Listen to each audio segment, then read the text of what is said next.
High বন্ধুরা, তো বহুত গরম পড়ছে, তো দোকান বন্ধ করার টাইম হয়ে গেছে। বাজে এখন 8টা। চলো দেখাই, তোমরা 8টাই বাজে। তো আমার সেলম্যান না, মানে আমার নিজের ঘরের এই রিলেটিভেরই ছেলে, আমার ছেলের সমানে। তো ওরা আমার দোকানেই থাকে। তো হইতেছে কাকুনি আমার গরম লাগতেছে, আমি ওখান যাবই ঘর, জলদি জলদি দোকান বন্ধ করো কইরাও যাইতেছে গিয়া। তো এর লিগে আমি 10 মিনিট আগেই বন্ধ করে দিতেছি। ওর জ্বালায় আমি অল্প জল দিয়ে দোকানটা বন্ধ করে দিছি। তো দেখো পুরো 8টা বাজে। ও যখন যেতেছে দোকানে, এখন মানুষ এলো কে দিব মাল, এলে আমি দোকানটা বন্ধই করে দিই। যা যা যা যা জলদি জলদি যা, গরম করতেছে এখন, আমার গরম লাগতেছে গরম লাগতেছে।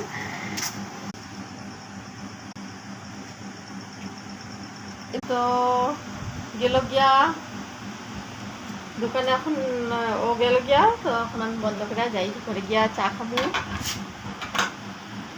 দেখো কুটিয়া হলে এটাই প্রবলেম, এরকম